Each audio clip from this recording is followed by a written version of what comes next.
Hello, I'm continuing and concluding my reviews on the Fly series with The Fly 2.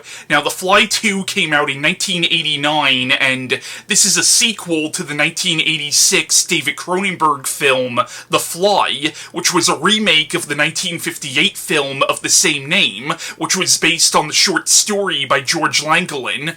Now, the original The Fly had two sequels, Return of the Fly in 1959 and The Curse of the Fly in 1965, making this the fifth film in the Fly franchise overall. Now, the film acts as sort of a loose remake of Return of the Fly, while also taking some elements from Curse. This time around, the film is directed by Chris Walas, who did the special effects for the first movie, and he also did the effects work for Gremlins. And the film is written by Jim and Ken Wheat, Mick Garris, and Frank Darabont. Now, Frank Darabont, prior to this, also co-wrote A Nightmare on Elm Street 3, Dream Warriors, and the 1988 remake of The Blob. He also wrote several Tales from the Crypt episodes like The Ventriloquist Dummy and Showdown, and he would go on to write and direct several Stephen King adaptations like The Shawshank Redemption, The Green Mile, and The Mist,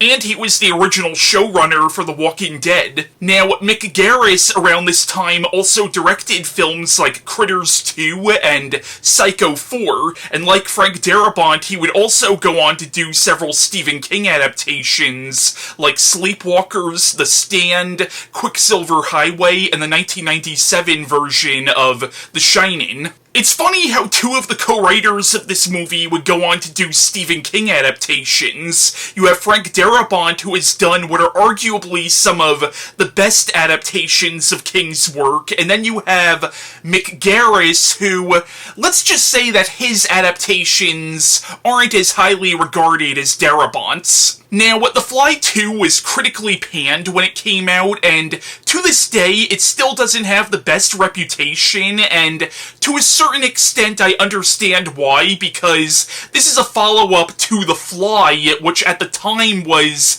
considered to be one of the best horror films ever made. Like, when the first Fly came out, that movie really took a lot of people by surprise. A lot of people were expecting it to be a B-movie, and what we got was more of a drama film. And one of the reasons why I think this film was so hated at the time is because it is much more of a B-movie. It's much more of what I think people expected the first one to be. But over the years, the film has developed a cult following, and I actually really like The Fly 2. Yes, it is more of a B-movie than the first one was, but I like B-movies, and yes, it's nowhere near as good as the first one, but on its own, I don't think this is a bad movie at all, and I definitely think it's much better than its reputation would lead you to believe. Now, in the first film, there was a subplot that I can't believe I didn't talk about in my review of it, but in the first film, there was this whole subplot about how Veronica was pregnant with Seth's child, but this child appears to have been conceived after Seth Brundle went through the telepod with the Fly, so at a certain point in that film, Veronica tries to have an abortion because she feels that this child will end up as something else, something not human, and that child ends up being the main character of this movie. Now, what the plot of The Fly 2 is, it follows this corporation called Bartok Industries that was actually mentioned in the first movie. It was actually the company that was funding Seth Brundle's work. So they find out about Seth Brundle's experiments with teleportation and the horrible accident that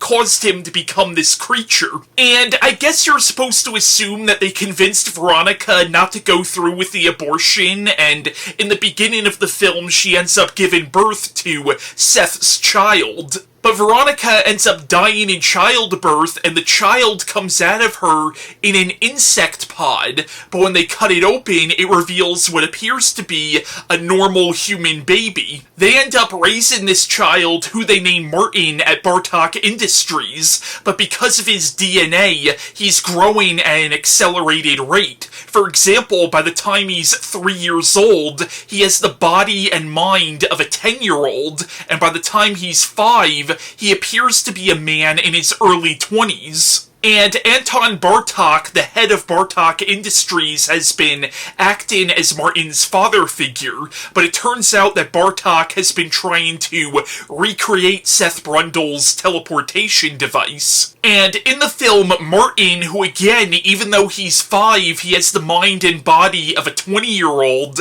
he ends up falling in love with this girl named Beth who works at Bartok Industries, and they develop a relationship with each other, but she doesn't realize who or what he actually is. And what the scientists who raised him haven't told him yet is that Martin has insect DNA that has been laying dormant in him, but now that he's reaching maturity, it's starting to awaken, and now he's slowly starting to mutate into a horrible half-human, half-fly-like creature like his father. Now, what the film is nowhere near as emotionally powerful or as intellectually and thematically rich as the first film, but it is saved, in my opinion, by some pretty decent acting, especially from Eric Stoltz, who I actually think does a really good job as the fully grown Martin Brundle. And one scene where he really does shine. Now, I mentioned before how this film is nowhere near as emotionally powerful as the first one.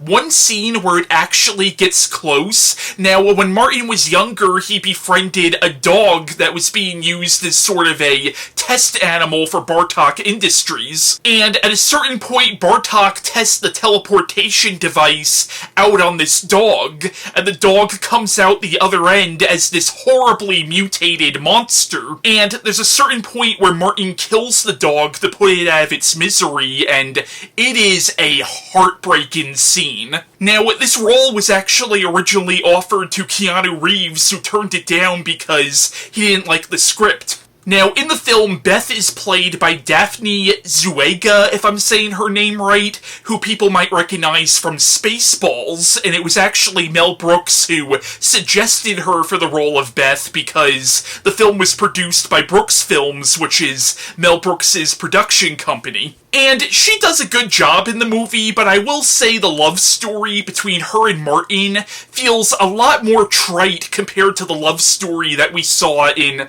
the first film, and it's nowhere near as sad or tragic as it was in the first movie. And I have to mention Lee Richardson as the villain, Anton Bartok.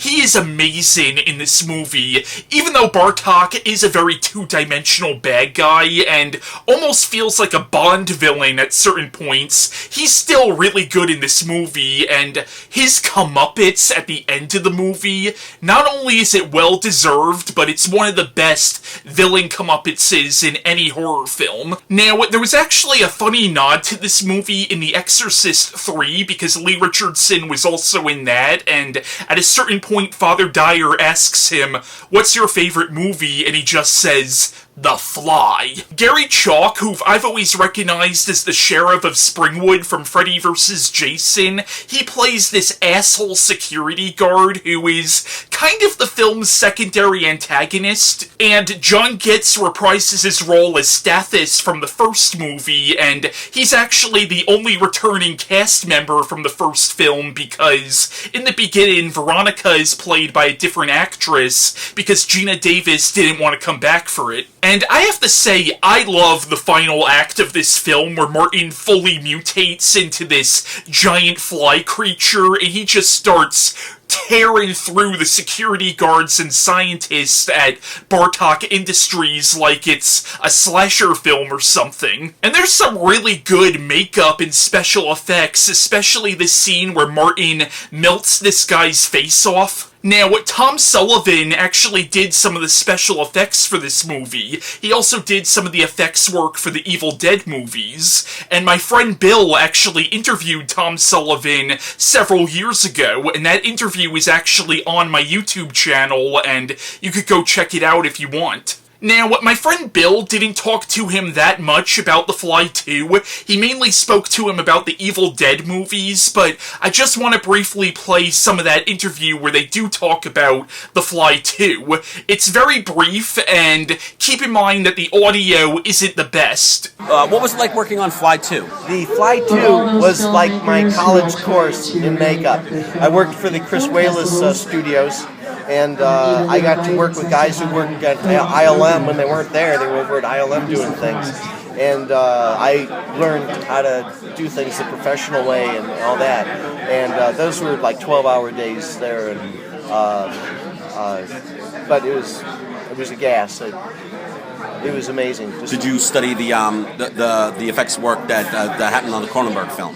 Yes, because Chris, of course, got the Oscar for that, Steve DePue, and who's a masterful makeup artist. And so I'm in like geek heaven there, because I was working with a guy named Don Bees who works at ILM and got us a tour of their warehouse where the art and the maquettes and oh my God.